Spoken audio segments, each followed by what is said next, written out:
प्रश्न तो होता की आता एकमेव शिवसेनेचे मंत्री जिल्ह्यात आहेत, त्यांच्या तर पदरात पडणार नाही ना पालकमंत्री. त्याचा निर्णय एकनाथ शिंदे साहेब घेतील. ठीक आहे, चलो. असं आहे की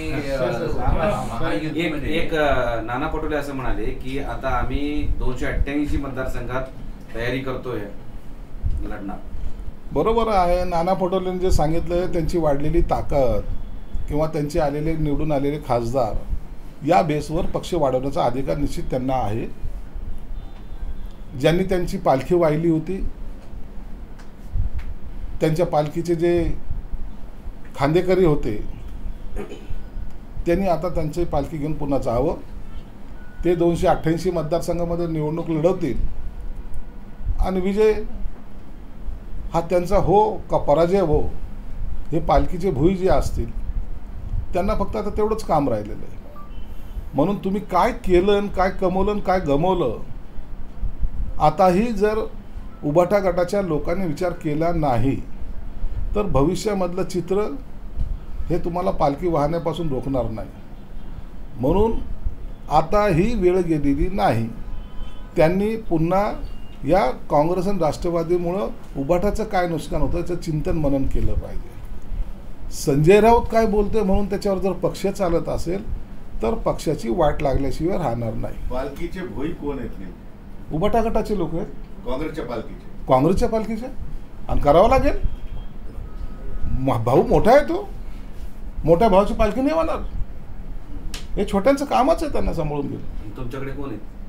आमच्याकडे आम्हीच मोठे आहोत. आमचा स्ट्राईक रेटच मोठा आहे. पालखीचे भोई तुमच्याकडे? आमच्याकडे आमचा स्ट्राईक रेट मोठा आहे आणि मोठेच आहोत. राज ठाकरे यावेळेस स्वतंत्र निवडणूक लढण्याच्या तयारीत आहे. राज ठाकरेंचं त्यांनी लोकसभेला युतीला पाठिंबा दिला होता आणि तो बिनशर्त पाठिंबा होता. आणि त्यांनी त्यावेळेला स्पष्टपणे भूमिकाही मांडली होती की माझा पंतप्रधान मोदींसाठी हा पाठिंबा आहे. म्हणून विधानसभेला काय भूमिका घेतील हा त्यांच्या पक्षाच्या अंतर्गत प्रश्न आहे आणि त्याला आम्ही किंवा तुम्ही कोणीही त्यांना रोखू शकत नाही. म्हणून त्यांचा निर्णय हा त्यांच्या पक्षाच्या अंतर्गत दिलेला असेल. सत्तार आणि जो दानवेंचा वाद सुरू आहे त्यावर पक्ष म्हणून तुम्ही कसं बघताय या सगळ्या वादाकडे आणि काय तुमची भूमिका आहे? दानवेंचा आणि सत्तारांचा वाद, दानवेंचा आणि सत्तारांचं मैत्री या सगळ्या जिल्ह्यांनी अनुभवलेली आहे. म्हणून त्यांच्याकडं सिरियसली पाहावा की एक टाईमपास म्हणून पाहावा हा सुद्धा एक प्रश्न आहे. म्हणून जेव्हा जेव्हा हे समोर येतील त्या टायमाला पहिले तर हे तपासून घ्यावं लागेल की नक्की वाद आहे का नक्की मैत्रीतलं भांडण आहे. म्हणून जेव्हा यांचा भांडण CM साहेबांच्या कोर्टात जाईल त्या टायमाला त्यावर योग्य तो निर्णय घेतला जाईल. भारत सरकारकडून अमेरिकन कंपन्यांना गुजरातमध्ये कंपन्या चालू करण्यासाठी 70% अनुदान देतात JDS पक्षाचे नेते कुमारस्वामी यांनी विचारले. असू द्या ना, प्रत्येक राज्याला आपला अधिकार आहे कुणाला काय अनुदान द्यायचं आहे, कुणाला कसं बोलवायचं आहे. कोणत्याही राज्याला कधीही अडवलं जात नाही. राज्यांनी आपल्याकडे येणारे उद्योग कसे आणावेत हा त्यांचा स्किलचा प्रश्न आहे. शिवसेना असं म्हणाले की लोकसभेला मला तिकीट दिलं नाही, राज्यसभेला संधी दिली नाही, नाराज आहे. भुजबळ आता कोणत्या कोणत्या गोष्टीवर नाराज असतात हे दरवेळेचा प्रश्न आहे. परंतु याचा निर्णय आता एक वेळेला फायनल निर्णय ज्याला म्हणतात तो अजितदादांनी घेतला पाहिजे. ह्या नाराजीच्या बातम्या ह्या महायुतीसाठी त्रासदायक आहे, डोकेदुखी आहे एवढं मात्र निश्चित.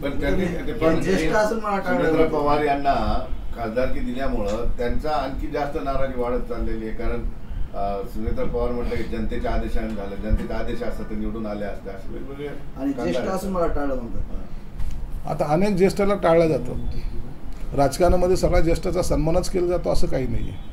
मंत्रिमंडळाचा विस्तार आणि भुजबळाची नाराजी हे काय समीकरण झालंय का सारखंच झालंय? कुणालाच कळत नाही. मंत्रिमंडळाचा विस्तार हा वेगळाच भाग आहे, परंतु भुजबळांची नाराजी हा रोजचाच भाग आहे.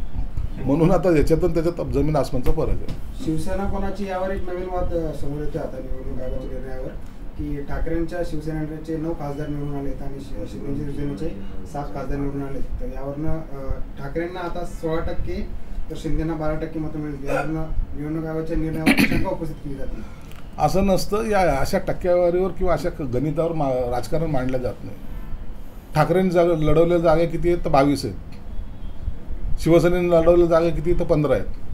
कसं तर कम्पेअर कसं करणार? त्या कम्पेअरच्या हिशोबाने आमचा जो रेट आहे तो आमचा स्ट्राईक रेट जो आहे तो 46% आहे. म्हणून आमच्या जागा ह्या मुद्दा त्या बाणाने आमच्या जास्त जागा आलेल्या आहेत. भाजपपेक्षा तुमचा स्ट्राईक रेट चांगला असं म्हणायचं का तुम्हाला? आमचा स्ट्राईक आमच्या दृष्टिकोनातून सर्वात चांगला आहे.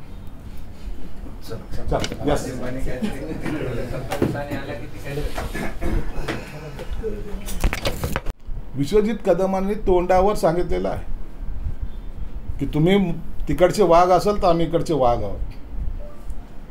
जेव्हा एखादा व्यक्ती तोंडावर बोलतो त्याला त्याच्यामधले असलेली ताकदीचं प्रदर्शन त्यांनी ते त्या ठिकाणीच केलं होतं आणि ते त्यांनी करून दाखवलं होतं. जे लोक त्यांच्याबद्दलचे काय अपशब्द बोलत होते, संजय राऊत सारखे जे काही बोंबलत होते, त्यांनासुद्धा आता त्यांच्या चरणी लीन व्हावं लागेल.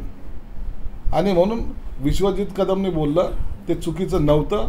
ज्यांचा काहीही संबंध नव्हता अशा लोकांना इलेक्शनमध्ये उभं करणं आणि काँग्रेसमध्ये फूट पाडणं हा जो प्रयत्न होता तो विश्वजित कदमांनी हाणून पाडलेला आहे. महायुतीमध्ये शिवसेनेच्या वाट्याला असलेलं पालकमंत्री पद आता रिक्त होत आहे, तर आता पुन्हा तुमची चर्चा सुरू झाली आहे. आता या विस्तारासंदर्भामध्ये अनेकांचे अनेक स्टेटमेंट झालेले आहेत. त्यावर दरदर वेळेला बोलणं हे गैर आहे. मला वाटतं अधिवेशनाच्या पूर्वी जर एकनाथ शिंदे साहेबांनी, देवेंद्र फडणवीस साहेबांनी आणि अजितदादांनी जर निर्णय घेतला तर आणि तरच विस्तार होईल, नसता हा विस्तार होणार नाही असं एकंदरीत चित्र दिसतंय. म्हणून आता ह्या विस्तारावर अनेक भाष्य करणं हे मला वाटतं चांगले नाही. जे काही आमदार नाराज आहेत ते त्यांच्या पक्षाच्या नेत्याला भेटतील आणि ते त्यांची भूमिका मांडतील. पालकमंत्री कोण असेल आणि कोण्या पक्षाचा असेल मग संभाजी? या ठिकाणी शिवसेनेचा पालकमंत्री असेल हे निश्चित आहे. यामध्ये कोणताही फेरबदल होणार नाही आणि त्याच्या अधिवेशनाच्या पूर्वी कदाचित त्या नावाची घोषणा सुद्धा केली जाईल. या जिल्ह्यात तुमचे अब्दुल सत्तारच हे पालकमंत्री होते, एकमेव आता राहिलेत. हे थोडं क्लिअर करा ना व्यवस्थित. विस्तार होणार आहे का नाही आधी होणार आहे का नाही होणार थोडं क्लिअर करा. मला माझा जो अंदाज आहे तो मंत्रिमंडळाचा विस्तार हा विधानसभेच्या अधिवेशनाच्या पूर्वी झाला पाहिजे. अनेक दिवसापासून हा विस्तार रखडलेला आहे. आज होतो, उद्या होतो, लवकर करू, आता जलद गतीने होणार आहे, अशा सर्व गोष्टी सांगून झालेल्या आहेत आणि मला वाटतं सरकार यावर गांभीर्यानं पाहत आहे पण. आणि म्हणून विधानसभेच्या अधिवेशनाच्या पूर्वी हा विस्तार होईल असं एकंदरीत चित्र आहे. ओके. काय तुमचं त्या विद्यार्थ्यांना गणवेश देणं तर राज्य सरकारचं कर्तव्यच म्हणायला आपण. राणे विरोधी पक्षनेत्यांनी गंभीर आरोप हा केला की गुजरातच्या काही टेंडर होते त्यांच्या टक्केवारी जमली नाही सरकारला, म्हणून ते टेंडर पूर्णत्वास जाऊ शकले नाही आणि गोरगरिबांच्या पोरांना नवीन कपडे गणवेश मिळणार नाही आणि 2 महिने ते मिळणे शक्य नाही. उबाटाचे लोक आजही त्या टक्केवारीतून बाहेर निघत नाही, हे दुर्दैव आहे. सर्वसामान्य माणसापासून राजकारण्यापर्यंत सर्वांना कल्पना आहे गेली 2 महिने या आचारसंहितेच्या काळामध्ये सर्व असलेले लोक जे संबंधित शिक्षण विभागाशी असतील किंवा कामगार असतील किंवा कोणीही असतील, ह्या सर्वांना एक वेगळी जबाबदारी होती आणि सर्वजण आपापल्या कामामध्ये वेगळ्या कामानिमित्त व्यस्त होते आचारसंहितेच्या काळामध्ये. कदाचित त्याच्यामुळं 2-4 दिवसाचा अवधी लेट होऊ शकतो. त्यावर टक्केवारीचा कुठेही प्रश्न येत नाही. इतक्या कमी लेवलला जाऊन टक्केवारी घेणं हे उभाटाचं काम आहे. त्याच्यासाठी आम्ही ना त्या ठेकेदाराच्या घरावर मोर्चा काढणार आहोत, ना तिथं टक्केवारी मागणार आहोत. त्या गरिबांच्या मुलांच्या शाळेसाठी जे चांगलं करता येईल ते करण्याची भूमिका या सरकारची असते. तुम्ही जर पाहिले तर सरकारचे धोरणं हे सर्वप्रथम सगळ्यात तळागाळातला व्यक्ती, दुसरा शेतकरी, तिसरा कामगार यांच्यावर लक्ष केंद्रित करून हे सरकार चाललं आहे. म्हणून ह्या टक्केवारीच्या गोष्टी करण्यात काही अर्थ नाही. ज्यांना टक्केवारी मिळाली नाही त्यांनी त्यांच्या घरावर मोर्चे काढावेत. आम्हाला त्याच्याबद्दल काही देणं घेणं नाही. बरं, पण विद्यार्थ्यांना निश्चित तातडीनं ते गणवेश देण्याच्या कामाची सुरुवात केली जाणार आहे. एखादा 2 दिवसाचा कालावधी लेट झाला त्यामुळं त्याच्यावर इतकं काही भाष्य करणं हे मला वाटतं उचित नाही. ते असे म्हणाले की ह्या गणवेशासोबत गुजरातवाले लोक येत आहेत, बोगस बियाणं सुद्धा गुजरातमधून येते आणि त्यांना इथली सिस्टीम सगळी सपोर्ट करते. प्रत्येक गोष्टीमध्ये गुजरात पाहिजे ना. उद्या काही जरी घडली घटना तरी ते गुजरातचं नाव घेतल्याशिवाय यांचं पोटच भरत नाही. का त्यांची यांना भीती वाटते, का ते एवढे घाबरतात काय कळत नाही. महाराष्ट्र या उद्योग क्षेत्रामध्ये 1 नंबरवर आहे. त्याचा कधी प्रशंसा करणं ह्यांना जमलं नाही. माझा महाराष्ट्र आहे असं म्हणायची हिंमत सुद्धा यांच्यात नाही. मग टीका करायला गुजरातसारखं एक छोटं राज्य त्याच्यावरच जास्त कसा फोकस करता येईल हे त्यांचं पान आहे. हे नेरेटिव्ह सेट करण्याचा हा जो प्रकार आहे, ही पद्धत त्यांची आताही चालू आहे.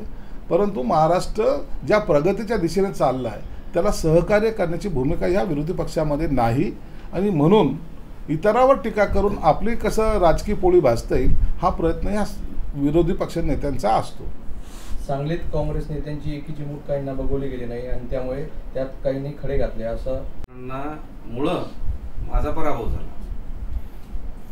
पराभवाचे प्रत्येकजण प्रत्येक उमेदवार वेगवेगळी कारणं सांगत असतो. म्हणून आज त्यावर चर्चा करणं मला वाटतं उचित होणार नाही. या संदर्भामध्ये पक्षाच्या ज्या काही प्रमुख नेते आहेत त्यांनी यांच्या सर्वांचा अहवाल मागवलेला आहे. पुढच्या आठवड्यामध्ये ज्या सर्वच पक्ष, मग शिवसेना असेल, भाजप असेल, अजितदादाची राष्ट्रवादी असेल, या सर्वच गोष्टीचा आढावा त्या बैठकीत घेतला जाणार आहे. सुनेत्रा अशोक चव्हाण भाजपमध्ये घेणं चुकलं का? भाजपचं चुकलं का? नाही, त्याबद्दल आम्ही भाष्य करू शकत नाही. सुनेत्रा पवार यांनी जो काल अर्ज भरला तिथे ना भाजप उपस्थित होती ना आपला पक्ष उपस्थित होता. मग इथं युती महायुतीत बिघाडी दिसत नाही. नाही, त्यांचं कुणालाही निमंत्रण नव्हतं. पक्षाच्या अंतर्गत म्हणून त्यांनी तो भरलेला फॉर्म आहे आणि त्याला आम्ही सर्वांचा पाठिंबा असल्यामुळं त्याच्यात काही प्रश्न येत नाही. ती तशी निवडणुकी बिनविरोध होणार होती आणि परंतु त्यांचा कुणालाही फोन किंवा निमंत्रण नव्हतं म्हणून कदाचित कोणी गेले नाहीत. देवेंद्र फडणवीस यांचं ड्रीम प्रोजेक्ट शक्तीपीठला शिंदे सरकारनं दुसऱ्यांदा स्थगिती दिली. कोणतं शक्तीपीठ रस्ता केंद्राचा नाही, तो त्या संदर्भात मला कल्पना नाही. बरं, आज शाळांचा पहिला दिवस आहे आणि शाळांना राज्य महायुतीची नाशिकला बैठक नाही तर त्या ठिकाणच्या डिव्हिजनल ज्या काही भागातल्या जे काही बैठका असतील त्या बैठकीचं उपस्थितीचे आहे. मेन जी कोर कमिटीची बैठक असते ज्यामध्ये देवेंद्र फडणवीस असतात, अजितदादा असतात आणि त्याचं नेतृत्व एकनाथ शिंदे साहेब करतात. त्या बैठकीला कोर कमिटीला उपस्थित राहणं याला काउंट केलं जातं. परंतु काही कामानिमित्त जर भुजबळ नसतील तर त्याचा इतर अदरवाईज घ्यायचं काही कारण नाही. त्यांनी त्याचे कारणंसुद्धा तसे त्या बैठकीत ज्यांनी ते आयोजित केली त्यांना ते कळवलेले असणार आहे. पण नाना पटोले जात नाही याच्याकडे तुम्ही राजकीय वक्तव्य करता, मग छगन भुजबळ जात नाही याचं गैर घेऊ नका म्हणता, असं कसं? मी तुम्हाला 2 प्रकार सांगितले. जेव्हा वरिष्ठ नेत्यांची बैठक असते ज्यामध्ये एकनाथ शिंदे असतील, देवेंद्र फडणवीस साहेब असतील, अजितदादा असतील, त्या बैठकीला उपस्थित किंवा गैरहजर राहणं याची कारणं त्या टायमाला सिरियसली घ्यावं लागतात. त्याच प्रकारे 4 दिवसापूर्वी जे बैठक आयोजित केली होती आजच्या दिवसासाठी, ती 4 दिवसापूर्वी केलेली बैठक आहे आणि त्या बैठकीला उद्धव साहेब आहेत, शरद पवार साहेब आहेत आणि मग काँग्रेसचे नाना पटोले साहेब अपेक्षित होते, ते येत नाही, ही चर्चेचा विषय आहे. छगन भुजबळांच्या संदर्भातला एक प्रश्न असा आहे की विजय वडेट्टीवार असं म्हणाले की छगन भुजबळ यांना अजित पवार यांच्यासोबत जायचं नव्हतं, त्यांनी मला खासगीत सांगितलं. म्हणजे भुजबळांना अजित पवारांबरोबर जायचं नव्हतं हे विजय वडेट्टीवारांना खासगीत सांगितलं असं त्यांचं म्हणणं. कोणी कुणाला राजकारणाच्या या आखाड्यामध्ये कोणी कुणाला खाजगीमध्ये अनेक गोष्टी सांगत असतात. आम्हालाही वडेट्टीवारांनी खाजगीत काय सांगितलं हे जर तुम्हाला सांगितलं तर त्यांची पंचायत होईल. म्हणून खाजगीमध्ये बोलणं वेगळं आणि प्रॅक्टिकल चालणं हा वेगळा भाग असतो. काँग्रेसचे अनेक नेते जे आमच्याही संपर्कात आहेत त्यांनी खाजगीत कुणाला काय काय बोललं याचा पाढा वाचण्यासाठी आमच्याकडे वेळ नाही आहे. म्हणून जे काही कालावधी आहे त्या कालावधीमध्ये काम करणं हे आमचा उद्देश आहे. सत्यता किती वाटते तुम्हाला? काय असं नसतं, खाजगीत खूप काही बोलत असतात. वडेट्टीवार कुठं त्या काँग्रेसमध्ये राहणार होते. म्हणून आता हे खाजगीतलं बोलणं हे काही ऑन रेकॉर्ड येत नाही ना. म्हणून भुजबळ काय बोलले किंवा मी काय बोललो किंवा आणखीन कोणी काय बोललं, अहो कोण आहे तिथं समाधानी, कोण आहे तर महाविकास आघाडीमध्ये प्रत्येकजण वेगवेगळ्या पद्धतीची वाट आपल्याकडं जायला तयार आहे आणि ह्याचा प्रत्यय तुम्हाला ह्या महिन्याभरामध्ये अधिवेशनाच्या काळात येईलच ना. वडेट्टीवार कुठं काँग्रेसमध्ये राहणार होती असं म्हणले तर त्याचा अर्थ काय? याचा अर्थ तुम्हाला महिन्याभरात कळेल. म्हणजे कुठे जाणार पण ते कुठं जातील याचं काय सर्व काही जे काय आहे त्याचा अर्थ तुम्हाला महिन्याभरात कळेल. आता अचानक उद्भवलेली जी परिस्थिती आहे, जी काँग्रेस झोपी गेलेली होती, अचानक 1ची 13 झाली म्हणून जो कॉन्फिडन्स वाढला आहे, मग ह्या कॉन्फिडन्सला सोडू नये ह्या सगळ्या संभ्रमामध्ये काँग्रेसचे अनेक नेते आहेत आणि म्हणून हे वातावरण किती काळ टिकेल याच्यावर त्यांचं राजकीय भवितव्य अवलंबून आहे. तुर्तास भविष्यवाणी समजायची, तुर्तात भविष्यवाणी समजायला हरकत नाही. राज्यातल्या पराभवाबद्दल चर्चा सुरू आहे तुमच्या महायुतीमध्ये. ते